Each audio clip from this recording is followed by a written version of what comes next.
going through, although I discussed to you or introduced to you a little bit about open and short circuits, but let me clarify things about open and short circuit. Say, an open circuit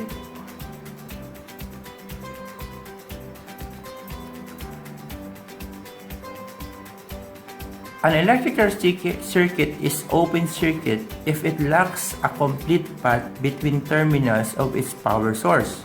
An open circuit has an infinite resistance, which means that it has zero current flowing through it. Meaning, say for example, let me consider this circuit. Say I have here resistor.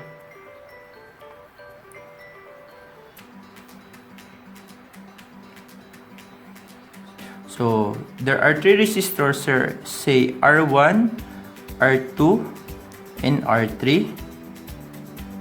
Then connected through a voltage source, say VT. Obviously, there will be a current flowing through these circuits because of the voltage supply. Then this current will flow through this wire, and pagdating niya dito sa junction na to, the current will be divided, but not necessarily divided equally. So the division of current will actually be based on the value of the resistance. Again, from Ohm's law, the resistance is reciprocal or inversely proportional with the current, meaning the higher the resistance, the less current that will flow through that resistor. So this is the normal condition. Then what if one of these resistors was open, say the R2? So you disconnect this R2, so what will happen to the current flowing through this resistance? So the current now will not flow here, but instead magfo-flow siya dito. Again, the analogy is parang tulay na putol. So wala makakadaan dito, simply putol. And because of that, the current through open circuit is actually zero. Why? The resistance at that point, this point, is equal to infinite or too large. Remember the discussion that if this is open, considering the resistance of air having a value of 10 to the 16, that is too large. The reason why we represented it by undefined, a very large number. And from Ohm's law, I is equal to V over R. Whatever voltage applied to this point, if the value of the resistance is too large, meaning infinite or undefined, then any number divided by a very large number, again, the answer is a very small number that is approximately equal kay 0. So meaning, the reason why there is no current flowing through this wire even if may resistor doon. So this resistor will no longer be counted. The same thing if I have here resistors here, say I have 3 resistors here, as long as the other end is not connected within the circuit, there will be no current flowing. The current here will be 0. Why? Kasi this part is open. Okay. How about the short circuit?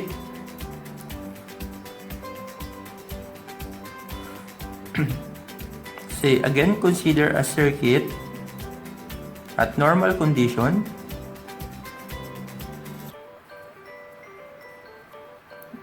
Supplying a voltage VT, the current flowing through this circuit is I total, but again, as the current flows through this junction, some of the current will flow here and some of the current will flow on the other branch based on the amount of resistance on each branch. Now, what if I connect a wire or a thin wire at the end of this circuit? What do you think will happen? So, of course, there will be a current flowing from the voltage source, and that current will flow through this resistor kasi wala naman siyang ibang option kundi mag-penetrate dun sa resistor. But as the current approach this node, it will continue flowing through this part. Ito yung short circuit point. Why? I have here a wire, though we know that wires or all wires have resistors or resistances, but the resistance on this wire, on this short circuit, is very small, that is almost equal kay 0 compared doon sa resistance ng dalawa na to. So, again, ang choice ng current is dun sa mas mabilis makakadaan. So, dito siya dadaan. So, if you consider this wire having a resistance of almost 0, what will be the value of the short circuit current or the ISC? From Ohm's law, V over R, again, whatever voltage is applied here, if the value of the resistance is too small, then a number divided by a very small number that is almost 0, the answer is a very large number that you cannot almost define. The temperature also increases. That's why it is associated with fire. So as we go along with this topic, you will notice that most of our circuits or all of our circuit will be composed of only sources such as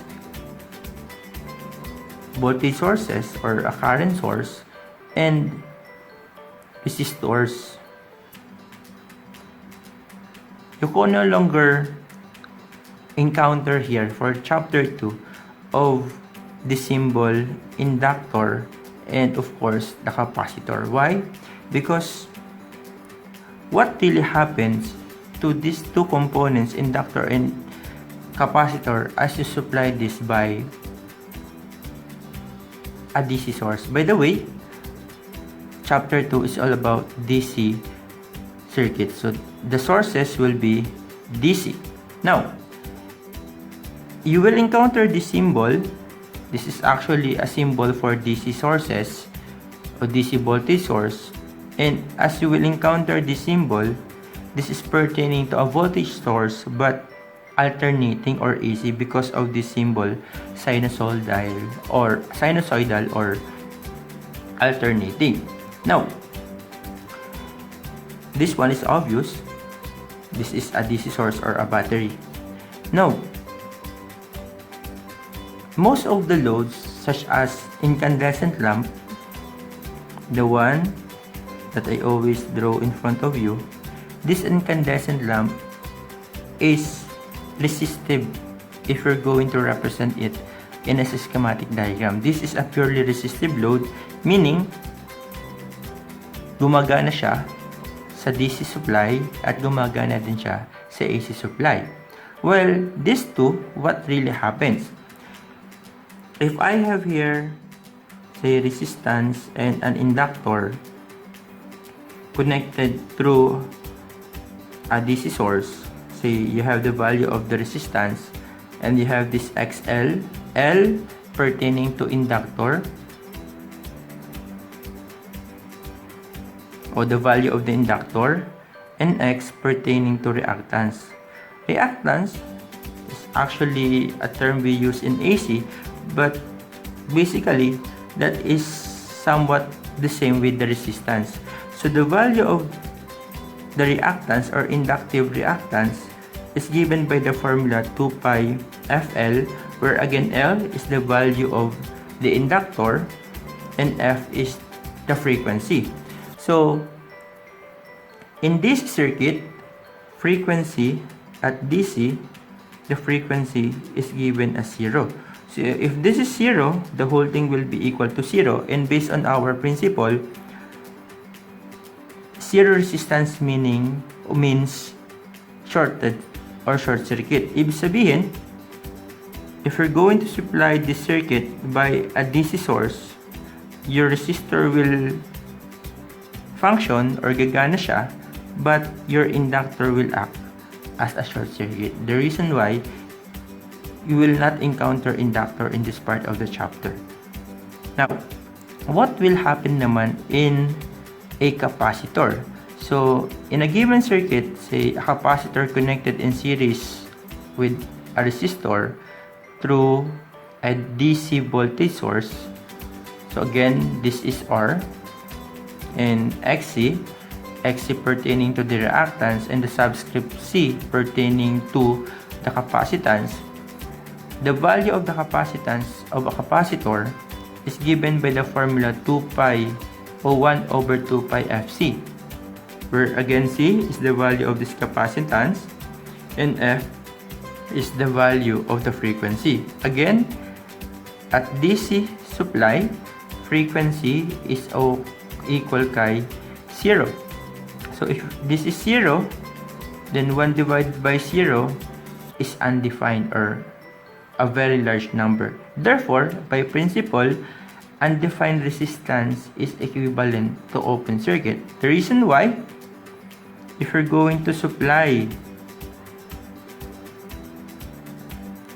a capacitor, of course, this resistor will function. If you're going to supply a capacitor by a DC source, it will only act as an open circuit. So the whole thing or the whole circuit will not function because there is an open part.